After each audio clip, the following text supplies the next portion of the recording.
In the early hours of the day, the lights across Crimea went out, not gradually, but all at once. Streets fell silent, ports dimmed, and the peninsula, long described by Moscow as fully integrated, was suddenly cut off from the world. According to energy officials who spoke under condition of anonymity, Ukraine has severed every major transmission line feeding Crimea, plunging the region into total darkness for the first time in nearly a decade. The blackout struck just after dawn, leaving millions without electricity, water, or communications. Within minutes, mobile networks collapsed, ATMs froze, and hospitals switched to emergency generators. It was like someone flipped a switch, one resident in Sevastopol told us. The entire city vanished into shadow. Officially, Russian authorities called it a technical malfunction. But inside the Ministry of Energy, the language was far less cautious. Internal cables reviewed by several journalists described a complete system failure due to external interference. That phrase, external interference, has already become a coded acknowledgement of Kyiv's involvement. According to analysts, the timing of the outage was deliberate, coinciding with new Ukrainian advances near the Dnipro estuary and a series of targeted drone strikes on Russian infrastructure along the southern front. This is not an accident, said one European defense source. It's a strategic demonstration. Ukraine has found a way to reach Crimea without firing a single missile at it. Moscow's response came quickly but without coherence.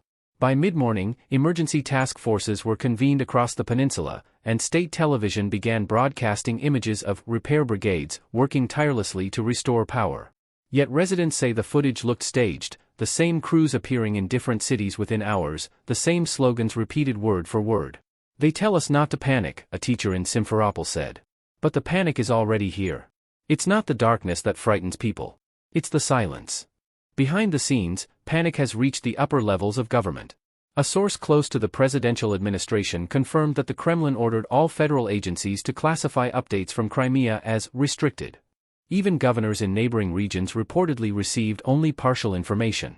They're trying to contain the perception of collapse, the source said. But containment doesn't work when the lights are out. For Russia, the symbolism of this moment is devastating. Crimea, the annexation that defined an era, the symbol of restored greatness, has become a metaphor for vulnerability.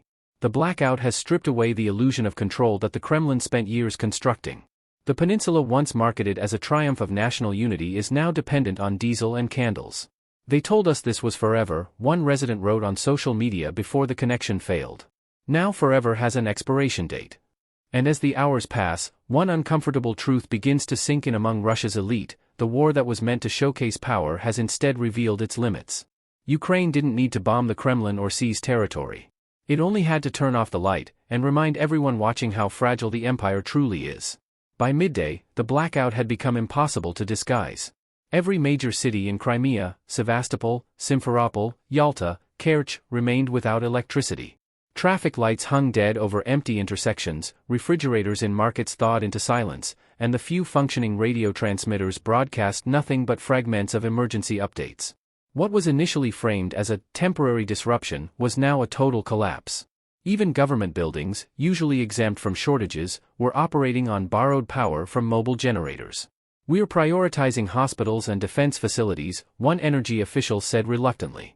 But even those are running out of fuel. Inside Moscow, the tone was shifting from denial to damage control. State television adopted a new vocabulary: temporary energy redistribution, supply optimization, grid stabilization. None of these phrases meant restoration. The Ministry of Energy released a map of ongoing recovery efforts, but experts immediately noticed that it reused graphics from 2015, the year Crimea suffered its last major blackout. That earlier crisis had been spun into a narrative of defiance and recovery. This time, the silence feels heavier. "It's not just that the lights are off," said a source within Russia's federal grid operator. "It's that no one in Moscow seems to know how to turn them back on." Across the peninsula, life is contracting to its essentials. Pharmacies without refrigeration are discarding vital medicine. Gas stations are limiting fuel to soldiers and emergency vehicles. Water supply has slowed to a trickle in some towns, forcing residents to line up at public wells. In Yevpatoria, the hum of generators fills the air, each one a reminder of isolation. "The state tells us not to worry," one resident said, "but the state isn't here." With communications faltering, rumor has replaced news. Some say Kyiv plans to maintain the cutoff indefinitely, others whisper of sabotage within the peninsula itself. Both explanations feed the same fear: that Crimea has been abandoned by the very power that claimed to protect it. Meanwhile, the Kremlin's internal communications reveal growing disarray. According to a leaked dispatch from the Security Council, conflicting instructions were sent to different agencies, one calling for emergency imports of diesel from Krasnodar, another warning that the bridge's traffic capacity could not support continuous convoys. "They are improvising hour by hour," said a senior bureaucrat. "There's no strategy, only reaction." Inside the presidential administration, aides debated whether to declare a regional state of emergency. But declaring it would mean acknowledging the truth: Russia's hold on Crimea is not absolute, it's conditional, and increasingly fragile. Foreign analysts watching from afar describe the blackout as more than a logistical failure. It is psychological warfare, a precise strike on Russia's sense of permanence. "Kiev understands symbolism," one European official said. "They didn't attack Crimea's people. They attacked Moscow's story about Crimea." For nearly 10 years, that story has been one of triumph, stability, and irreversible annexation. Now, the blackout has rewritten the narrative in real time: a territory isolated, a government scrambling, a myth collapsing under its own weight. Even among loyal commentators, the cracks are visible. Prominent pro-Kremlin bloggers, usually quick to deflect blame, are expressing rare frustration. "If Crimea is so secure, why are we in the dark again?" one wrote before his post was deleted. The censorship only amplified the sentiment. Each removed message confirms what citizens already feel, that the problem runs deeper than damaged power lines. It's about trust. About whether Moscow can still deliver on the promise it made a decade ago, that Crimea's future was guaranteed. By this hour, as emergency convoys crawl across the bridge and fuel reserves dwindle, one question hangs over the Kremlin's crisis room, a question that no official dares to ask aloud: if the lights in Crimea can be turned off this easily, what else in Russia can be unplugged just as fast? By early afternoon, the situation in Crimea had entered a critical phase. The peninsula was no longer merely dark, it was paralyzed. Fuel convoys from Krasnodar had failed to arrive on schedule, reportedly halted by logistical congestion on the bridge. In reality, according to insiders in Russia's transport ministry, the delay was caused by panic, uncoordinated traffic, security checks, and internal confusion about which cargoes to prioritize. Hospitals were the first to feel the strain. Generators sputtered as diesel reserves thinned, forcing doctors to ration electricity, choosing between operating rooms and life support systems. "We've gone back 50 years overnight," said a medic in Simferopol. "Everything depends on a few barrels of fuel." In Sevastopol, the once proud headquarters of the Black Sea Fleet stood as a symbol of the state's impotence. Naval vessels docked in the harbor glowed faintly under emergency lights, while the base itself fell into near silence. Sailors described being ordered to limit radio transmissions to preserve battery life. "It's like being blind," one serviceman said quietly. "We can't see the enemy, or each other." The irony was brutal. The city that embodied Russia's claim to power in the Black Sea now operated on candles and handheld radios. Inside the Kremlin, the tone had shifted from alarm to blame. According to sources familiar with emergency meetings, a fierce argument erupted between the Ministry of Defense and the Ministry of Energy. Each accused the other of negligence, one for failing to protect the infrastructure, the other for failing to maintain redundancy. "They're fighting over who lost Crimea's light," said a senior official. But no one is asking the real question: how much else could fail next? The answer, it seems, is everything. Meanwhile, propaganda efforts have begun to backfire. State television channels continued to air updates of repair crews restoring power lines, yet viewers quickly noticed inconsistencies. The same workers appeared in multiple locations, the same footage recycled with different captions. "They're showing us ghosts," one Crimean resident wrote before losing connection. On social media, that phrase, "showing us ghosts," spread quickly, becoming a quiet slogan of defiance. It reflected more than disbelief in propaganda, it revealed the collapse of a collective illusion. When the lights go out, even lies become visible. The Kremlin's response has grown desperate. A directive issued this afternoon orders all government spokespeople to emphasize national resilience and temporary adversity. Yet even those words ring hollow. There are no speeches that can heat homes or power hospitals. No slogans that can disguise the image of Sevastopol, the supposed fortress of the Russian world, drowning in darkness. Intelligence officials privately concede that morale is faltering among troops stationed there. "They are trained for combat," one insider explained. "Not for silence." Across Crimea, local leaders now find themselves in an impossible position. They cannot blame Moscow, yet they cannot reassure their people. Town mayors are holding meetings by candlelight, reading from prepared statements sent from the capital, statements written for a crisis that no longer fits the facts. The lights will return soon, they repeat, but few believe them. In Yalta, shopkeepers are closing early, fearful of unrest. In Kerch, police patrols have been doubled, though there are no protests, only crowds of people waiting quietly for news that never comes. Foreign observers describe the blackout as a turning point. Not militarily, but symbolically. Kiev has managed to expose the hollowness of Russian control, one Western diplomat said. Crimea was the story Moscow used to prove its permanence. Now, it's the story of its fragility. Indeed, the blackout has revealed something deeper than a technical failure. It has shown that the empire's pride can be undone not with missiles, but with silence, with the absence of power, both literal and political. By now, as the sun begins to sink and generators falter, a grim awareness is settling over the peninsula. This is not a temporary disruption. It is a message. One that neither the Kremlin nor its propagandists can easily answer. And as night approaches once again, it becomes clear that what began as an energy crisis is rapidly transforming into something far greater, a crisis of faith. By mid-afternoon, the Kremlin's attempts to reassert control had begun to unravel. The blackout, now entering its second day, had turned Crimea into a living symbol of paralysis. Inside Moscow's ministries, officials scrambled to compose reports that no longer matched reality. The Ministry of Energy insisted that power restoration is progressing steadily, yet internal memos leaked to the press told a different story: substations destroyed beyond repair, supply routes blocked, and fuel reserves in Sevastopol down to critical levels. They've stopped telling the truth even to each other, one insider admitted. Everyone's writing fiction for survival. On the ground, fiction has given way to desperation. In Yalta, entire neighborhoods have been without running water for more than 24 hours. In Kerch, public transport has collapsed, and residents are walking kilometers to find food and drinking water. Supermarkets ration candles and batteries, their shelves half empty by noon. For the first time since the annexation, Russian authorities have quietly ordered regional police to prepare contingency measures, bureaucratic language for curfews and crowd control. But there are no riots, no protests, only a heavy, resigned silence. People don't shout anymore, said a shopkeeper in Simferopol.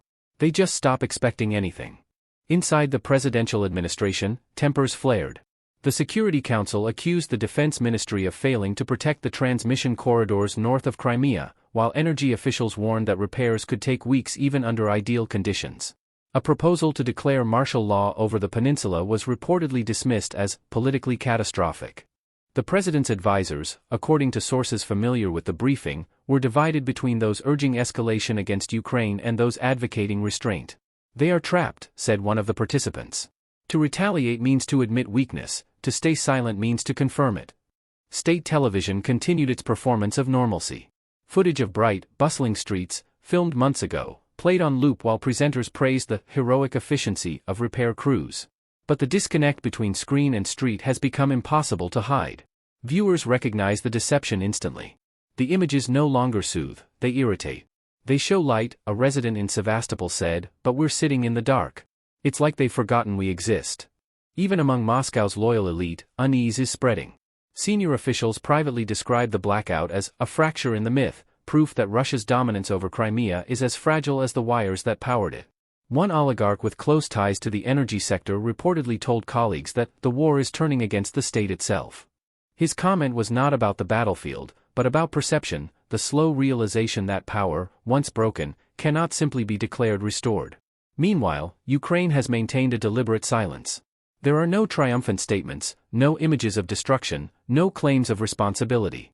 The silence itself has become part of the operation, forcing Moscow to speak into a void, to explain the inexplicable. Western analysts note that this is psychological warfare at its purest. Kiev understands that Russia's power is performative, one military expert said. So they've taken away the stage lights. By this hour, the consequences have begun to extend beyond the peninsula. Reports from southern Russia describe panic buying of fuel and portable generators. The blackout's shadow has reached the mainland, not in darkness, but in doubt. For a government built on the image of control, doubt is the one contagion it cannot contain. And yet, even as the system stumbles, its reflexes remain the same. Orders are issued, arrests rumored, slogans repeated. The machinery still moves, but without purpose. A senior Kremlin strategist, when asked privately how long this could continue, offered a bleak answer: until people realize that light can come from somewhere else. As dusk approaches, the irony becomes unbearable. The peninsula that symbolized Russia's resurgence now mirrors its decline, a territory illuminated only by the flicker of dying generators and the growing awareness that the empire's promise has dimmed beyond repair. As the day drew toward its uneasy end, the blackout over Crimea had become more than a crisis, it was a reckoning. From Sevastopol to Simferopol, darkness stretched unbroken across the horizon. Generators hummed faintly in hospitals and military compounds, but even those lifelines were beginning to fail. The peninsula, once held up as Russia's most precious symbol of permanence, now stood as a monument to its fragility. "This is what forever looks like," a resident in Yalta said bitterly. "A candle in the window, and nothing else." Inside Moscow, exhaustion replaced urgency. The crisis rooms that had buzzed through the morning were quiet by afternoon, their screens filled with recycled data and vague talking points. According to a source close to the presidential administration, the day ended without resolution. No clear plan, no timeline, just a single instruction repeated like a mantra: maintain control of the narrative. But even that was slipping. Regional news channels began to report conflicting information. One claimed power had been restored to 40% of Crimea, another said less than 10%. "It doesn't matter what they say anymore," the source added. No one believes them. The Kremlin's internal memos, later leaked to journalists, revealed the true scale of concern. One line stood out: the psychological effect of total darkness must be contained before it becomes political. That phrasing alone, analysts say, captures the gravity of the situation. The government no longer fears military loss, it fears perception. For years, the myth of invulnerability sustained the regime far more than any weapon. Now, a single blackout has exposed how quickly that myth can fade. "You can rebuild power lines," said one former official, "but you can't restore faith." Across Crimea, daily life has descended into quiet adaptation. Bakeries operate on wood-fired ovens. Schools have suspended classes. Families cook by flashlight. There are no mass protests, only the dull rhythm of survival, people standing in queues for water, trading batteries, sharing news whispered in the dark. The silence is deceptive, because beneath it lies a new kind of awareness, the realization that Moscow's promises end where its reach does. "We thought we were part of Russia," said a fisherman in Kerch. "Now we see we're just its reflection, bright when it shines, forgotten when it doesn't." Even among Russia's elite, the blackout has triggered a shift that will outlast the crisis. Businessmen with ties to the energy sector have begun to quietly reassess their exposure, moving funds and assets in anticipation of systemic instability. Government insiders speak of energy vulnerability not as a regional failure, but as a national metaphor, the loss of power as both symbol and fact. "If Crimea can go dark," said one Kremlin advisor, "so can anything else." That realization, whispered, unrecorded, but deeply felt, is spreading faster than any official reassurance. In public, the state still performs strength. Evening news anchors praise the resilience of Crimean citizens and assure viewers that light is returning to every home. But as night deepens, the images on screen feel increasingly detached from the truth. Viewers know the difference between a bright studio and a dark street. They watch, but not to be informed, only to measure how far fiction can stretch before it breaks. And in that gap between appearance and reality, something irreversible is happening. The blackout has stripped away not only electricity but illusion. It has revealed a truth long buried beneath propaganda and pride, that the empire's power, like its light, depends on fragile connections that can be severed in an instant. Crimea's darkness is not a pause, it's a preview. As midnight approaches, the peninsula remains silent, its horizon invisible against the sea. Moscow's broadcasts continue, defiant and hollow, repeating the same words to an audience that listens but no longer hears. The lights will return eventually, they always do, but the certainty they once represented will not. For a regime built on the illusion of control, that loss is permanent. Stay with us. Because what began as a blackout is ending as a revelation, not just of Crimea's vulnerability, but of the limits of Russian power itself. And when the light comes back, it will not illuminate triumph, but the contours of an empire learning, too late, that darkness can speak louder than words.